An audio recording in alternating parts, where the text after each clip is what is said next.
అందరము దేవుడు మనకి ఇచ్చే ఆహారం గురించి ఇప్పుడు మనం ఎదురు చూస్తున్నాం. ఏం ఆహారం ఇస్తాడా? అలనాడు ఇశ్రాయేలు ప్రజలకు ఏం ఆహారం ఇచ్చాడు? మన్నా. ఇప్పుడు మనకు వాక్యం అనే ఆహారం మనకు కావాలి. మనకి వాక్యము ఎంత బాగుంటే అంత శ్రద్ధగా మనము ఉంటాం. వాక్యం ఏదైనా బాగుంటుంది, కాకపోతే మన భ్రమ బాగుంటది బాగోదు. హల్లెలూయా. మనం ఎప్పుడైనా సరే హల్లెలూయా అనేటప్పుడు రెండు చేతులు పైకెత్తి హల్లెలూయా చెప్పాలట. హల్లెలూయా. ఎందుకు రెండు చేతులు పైకెత్తాలి అంటే, ఇశ్రాయేలు ప్రజలు అమాలేకీయులతో యుద్ధం చేస్తుండేవారు. హల్లెలూయా.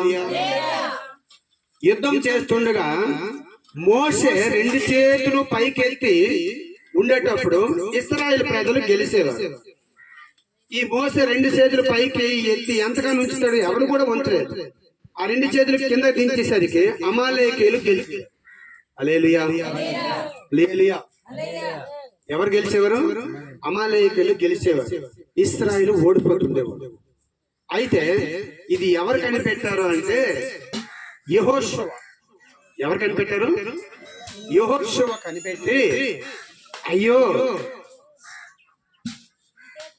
మోషే రెండు చేతులు పైకెత్తేటప్పుడు అమాలీకులు ఓడిపోతున్నారు, అమాలీకులు గెలుస్తున్నారు, ఇశ్రాయేల్ ప్రజలు ఓడిపోతున్నారు, లాభం లేదనుకొని అప్పుడు మోషే కాడికి ఇద్దరిని పంపించి అప్పటికప్పుడు అటొక బండ ఇటొక బండ పెట్టి కూతురు పెట్టి రెండు చేతులు ఉదయం నుండి సాయంత్రం సూర్యుడు అస్తమించినంత వరకు రెండు చేతులు అలాగే పైకెత్తి ఉంచాడు. హల్లెలూయా.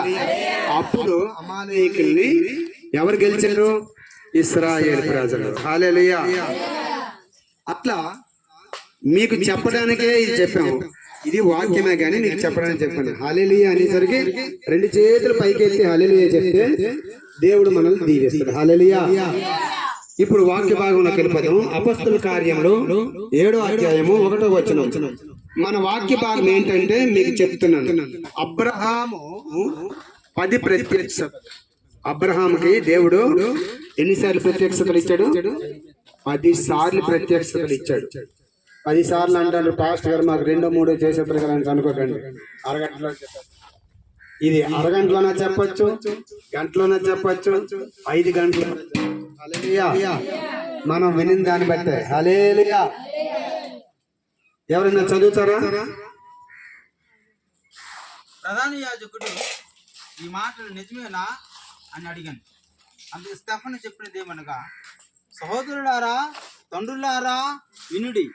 మన పితరుడైన అబ్రహాము హారానులో కాపురం ఉండక మునుపు మెసొపొతామియాలో ఉన్నప్పుడు మహిమగల దేవుడు అతనికి ప్రత్యక్షమై, నువ్వు నీ దేశమును నీ స్వజనమును విడిచి బయలుదేరి నేను నీకు చూపించు బోవు దేశమునకు రమ్మని అతనితో చెప్పాను. హల్లెలూయా.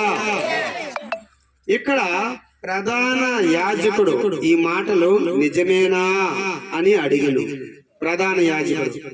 ఇప్పుడు మన ప్రధాన యాజకుడు ఎవరు? ఇప్పుడు మన ప్రధాన యాజకుడు ఎవరు? ప్రధాన యాజకుడు యేసుక్రీస్తు ప్రభువు వారు. ప్రధాన యాజకుడు తర్వాత దేవుని యాజకుడు ఎవరు? మనం సేవకుడు. ఎవరు?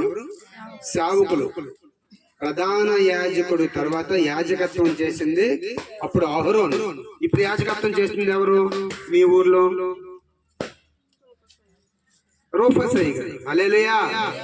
ఎవరు చేస్తున్నారు మీకు? సేవకుడు. సేవకుడైన రూపసయ్య గారు మీతో మిమ్మల్ని దేవుడు నడిపిస్తున్నారు. హల్లెలూయా. ప్రధాన యాజకుడు ఈ మాటలు నిజమేనా అని అడిగాడు. ఎవరిని అడిగాడు? అందుకు స్టెఫను. ఎవరంట? స్టెఫను చెప్పినది ఏమనగా, సహోదరులారా, తల్లిదండ్రులారా, మీరందరూ వినండి. హల్లెలూయా. మీరందరూ వినుడి. మన పితరుడైన అబ్రహాము హారానులో కాపురం ఉండక మునుపు మెసొపొతామియాలో ఉన్నప్పుడు ఎక్కడుండేవాడట? మెసొపొతామియాలో కూడా ఆయన ఊరుంది. అబ్రహాం ఊరు పేరు ఏం పేరో మీకు తెలుసు ఎవరికైనా? ఊరే. హల్లెలూయా. అబ్రహాం ఊరు పేరు ఏం పేరు? ఊరే. ఆ ఊరు పేరు ఊరు. ఇప్పుడు ఈ ఊరు పేరు ఏం పేరు? ఇటుక వలస. అట్లాగా అబ్రహాం గారి ఊరు పేరు ఏం పేరు? ఊరు. అది ఎవరికి తెలియదు. నేను మా పాస్టర్ అమ్మ హైదరాబాద్ లో దగ్గర సంవత్సరం బైబిల్ ట్రైనింగ్ చేశాం. దేవుడు మాకు దర్శనం ఇచ్చాడు. దర్శనం ఇచ్చి మందిరం కట్టమన్నారు, ఇల్లు కట్టమన్నారు. వచ్చేద్దాం అనుకుంటే మా ఆత్మీయ తండ్రి హైదరాబాద్ లో శ్రీని గారు మీరు బైబిల్ ట్రైనింగ్ చేయాలని దేవుడు నాకు దర్శనం ఇచ్చాడు. హల్లెలూయా. నేను దేవుడు బైబిల్ ట్రైనింగ్ చేయమన్నాడు అంటే ఎవరైనా నమ్ముతారా? ఇప్పుడు నేను చెప్తానమ్మా, ఏం చెప్తానంటే నాకు దేవుడు బైబిల్ ట్రైనింగ్ ఇచ్చాడు, నేను బైబిల్ ట్రైనింగ్ చేస్తాను అంటే ఎవరైనా నమ్ముతారా? చూసారా దేవుడు ఎంత గొప్ప దేవుడు మన దేవుడు. నేను చెప్తే నమ్మరనేసి మా పాస్టర్ గారికి దర్శనం ఇచ్చాడు. మా పాస్టర్ గారికి దర్శనం ఇచ్చి శ్రీ గారు మీరు పద్మా సిస్టరు మీ ఇద్దరు కూడా బైబిల్ కాలేజీ ట్రైనింగ్ అయిన తర్వాత దేవుడు మీ ఊర్లోకి వెళ్ళి పరిచర్య స్టార్ట్ చేయమన్నాడు అని చెప్పాడు. హల్లెలూయా. హల్లెలూయా.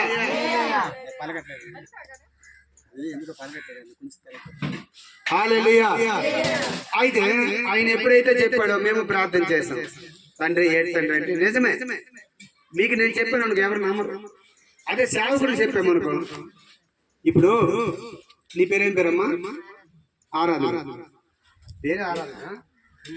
హల్లెలూయా. ఇప్పుడు ఆరాధన సిస్టర్ ఉన్నారు. ఆ అమ్మాయికి దేవుడు దర్శనం ఇచ్చాడు. ఏంటంటే ఈ ఊరు మొత్తాన్ని నేను బాగు చేస్తాను అని ఆ అమ్మాయికి దర్శనం ఇచ్చాడు, సేవకుడికి దర్శనం ఇచ్చాడు. ఊర్లోన